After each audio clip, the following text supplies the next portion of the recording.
Where did Biden draw support from Trump that he was able to win? He won back the Midwest, right? I mean, I think But a in lot terms of of that had. but in terms of ground game, now he was able to win over white male voters. Oh, yeah. Yeah, that's where he was able to pull away support from before. Yeah, And I don't know how he got so fucking like how. That's not good, man. no, and the other part of it is he sacrificed a lot of his base support, especially in the Black and Latino community. Yeah. And right now he is hoping to hold on to Nevada, where there is a large Latino population, and the support just hasn't been there. And if you look in Texas, especially, the numbers fell off the fucking map. Yeah. In a big way. The Well, let me go to this really that fast here. comment though, from what it looks like though, that blue wave from 2018, Right. like that suburban shift that they Yeah. were banking on, wasn't actually as strong a coalition as they thought it was, right? Like, it's barely going to get them over there, and it's like They that's the figured they enthusiasm had gap, right? they figured they had people of color by the balls, and Biden lost 8 points from before in regards to black men, 8 points from black women, and then this is the numbers just from one of the counties in Texas, and most of the counties in Texas follow the same pattern, where he went from having a 29-point advantage or a 19-point advantage down to single digits, and in this particular county, that was mostly Hispanic, second most Hispanic county in America. Obama won it by 43. Rio Grande Valley, right? Yeah, Rio Grande Valley. Like Hillary won it by 33. Biden lost that county by 5 points because Hispanics went the fuck away from him and said "fuck you." And there's a bunch of factors, right? Yeah. Like we keep saying, like everything is everything. There's not one factor for everything. People have different motivations. Like you and your neighbor could both decide to vote for Trump and have two totally different reasons for it. Yeah. So I think some of them are probably concerned about like the border. They probably don't like. They probably want a fucking wall, right? Like a lot of them probably do, but I'll tell you, a lot of it has to do with what we were talking about no ground game. Chuck Rocha, who was doing Latino outreach. That's what I was going to say next. Right. So Chuck Rocha was doing outreach on the Latino front for Bernie and did a great job. Latinos came out in droves for Bernie, did not come out for Biden in the same kind of strength. And same thing in South Florida, man. He kept complaining that the Biden campaign wasn't doing any of the suggestions in regards to Latino outreach, and that if that is going to be the mainstay, if they're going to go, because Biden first of all said the Latinos are not part of his winning strategy. Not part of my path, right? Yeah, they're not part of his path. If that's the case, and he's going to go and tell Latino immigrants or people or families or people with families that are immigrants that are Latino, if he's going to go and tell them that, and then on top of that, when he gets criticism from them, he comes back and says, "Go vote for Trump." Go vote for Trump. And you know what they said is, "All right, bet. I'm all right. I'll go vote for Trump." Yeah, I think that's part of it. I'll go vote for Trump. Another part of it, right? You don't just do that shit. And then on top of that, I think that messaging of Trump hitting Biden over the head with "You built the cages," I think that resonated. Yeah. I think that's true, Badger, but I don't think it's as strong of a group as they've predicted. Mm-hmm. Like those are the same people who took us down in the primary, and I think that's a definite fact. I think that's definitely happening. I just don't know if it's going to be like the kind of like stable long-term coalition you would like to have for the party, and they sacrifice the working class support to get that is really dumb move. It is, and there were people in charge of Latino outreach in the Biden campaign. There was a paid Biden Latino outreach director. Ana Navarro had a theory as to why Biden struggled with Latinos this time around. So let's go to that. Oh, yeah? You're going to do that? You're going to do that to us? I have been talking for months, like a broken record, about how Miami has been bombarded by this narrative that, they're voting for any Democrat was voting for a socialist, was voting for a communist. And we saw it pan out last night. And I've got to get to the break. It might be false, but it doesn't mean it didn't work. I got to get to the break, but I think you're right, and I think that is something that should be analyzed because you saw the ads in certain places, and you hear people talking in focus groups about voting for a Democrat or voting for Biden was the equivalent of voting for a socialist. And I think we need to, we're going to be discussing that over the coming weeks and really the coming months. But thank you all. I appreciate it. Yeah. I mean, so that was that was her theory of the case there, Matt. That Latinos were turned off by socialism. They came out for Bernie. That was one of the strongest demographics for his campaign, and he openly embraces the term democratic socialism. Yeah, because he explains, like, he doesn't buy into the right-wing framing, right? Like Joe Biden does. Joe Biden runs away from it. He doesn't say, actually, this kind of socialism is good, and explains it like a normal, honest person would do. He's like, nah, man, I don't like any of that stuff, that good stuff. Like, I don't, rugged individualism. Like, come on, Jack.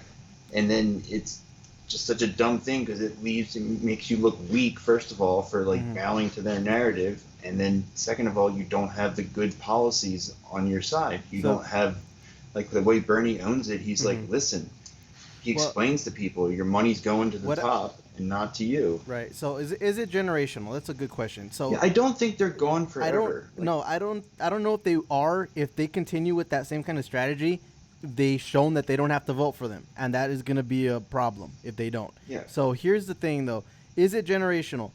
If across African American demographics, across the Latino demographic, it varies a little bit. It depends on where you are in the country. I think in Florida, maybe it carries a little bit more weight when it comes to older Latino voters.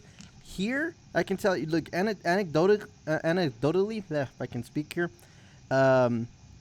it doesn't really matter when they try to hit Bernie over the head with the socialist label.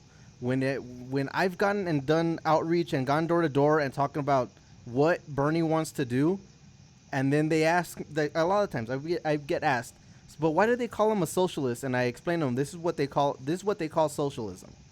It's not a problem. The label itself is not a problem if it has context. A lot of the time, people take socialist and they don't know what it means, and they just run with it as it's some kind of smear term, and for some people at that point, it's a turnoff. With Bernie, it's not. Look, I can tell you, El Paso is one of the largest cities in Texas. And it has one of the largest Hispanic populations. This is one of the few major cities that is a majority Hispanic city. And Bernie won here. Bernie won here because we went to those areas that were working class, and we talked about socialism. We talked about what that means, and the Hispanic community accepted that. And they not only accepted, they embraced that. They liked it. And as far as the younger generation, then there is a definite generational split across every demographic when it comes to same as all the old boomers, the white ones and the black ones too, and the Asian ones as well. Right, and it's like we've said before on this show, Matt, where the only people that are probably that have been criminalized or demonized more in the media and throughout the establishment than a socialist is probably the African American community.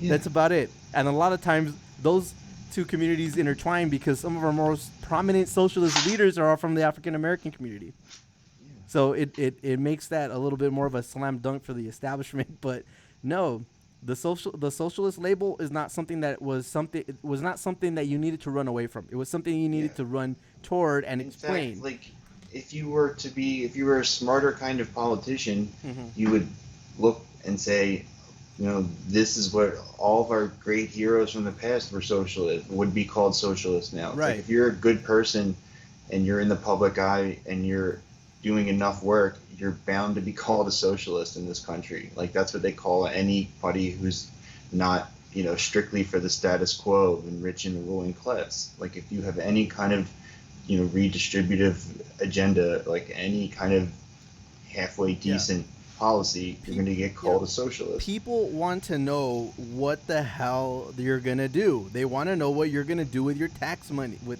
their tax money. They want to know. Maybe that would have been like a marginal issue for a few handfuls of people. Yeah. I don't think it's the kind of it's not the kind of thing that massive you issue run that away they're talking from. about. And it's definitely not enough to cause 30-point outreach. swings. Yeah, it's the outreach and the messaging and the whole style of the campaign. Like, they specifically didn't spend any money in these communities. That wasn't part of their path to victory, right? Yes. They deserved it, right? Like, what, not to say that Trump was, like, obviously not better, but, like, no, they kind of stuck their middle finger up to a lot of these communities, and I'll tell you, my not community. that they learned though. No, and I'll tell you right now, like, they stuck their middle finger up to my community, and my community stuck their finger right back at them.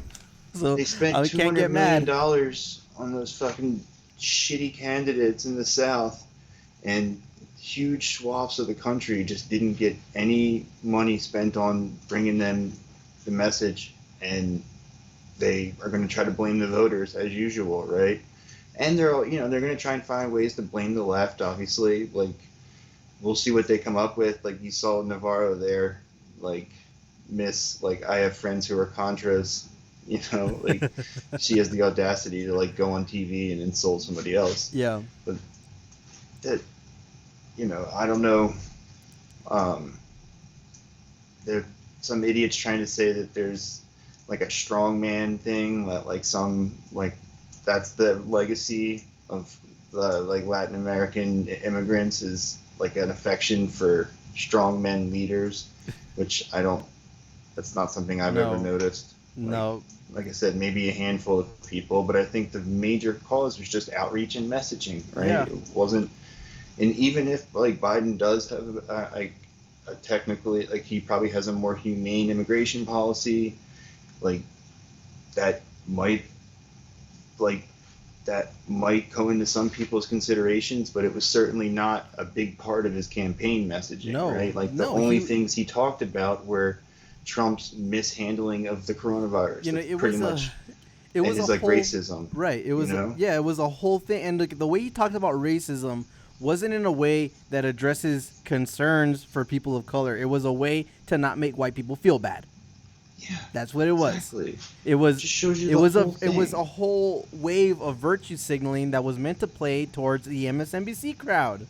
Yeah. See, and he sacrificed so much to appeal to this tiny little segment of the electorate. Yes, the people that go ahead and hang on Rachel Maddow's every word and like to watch Chris Hayes and Lawrence O'Donnell and believe the whole line about the soul of the nation. And it was the same thing with the BLM protest, right? Instead of embracing it and saying, no, the cops are fucked up, I'm standing with the people because they deserve justice, he says, hey man, those people, look, I'm not with those people, like, he did the same kind of, like, ambiguous messaging that just makes him look very empty and shallow to all of these people. And it's so much fear-mongering and hyperbole around Trump that it just becomes a complete caricature of some and people Republican just don't boogeyman. Respond to that. No, most people don't. They get sick of it. And speaking of which, I was talking to my aunt today. The one I told you that's like a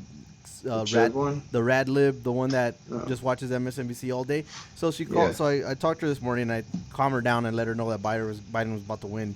And then she was all saying, "I just can't believe it. I thought the American people were gonna stand up for decency and what's right." And I kept trying to explain to her, look, you think that because you're in an MSNBC bubble. You are the one that is all like decency and humility, and it's about the soul of the nation, and the American people were gonna not stand for it.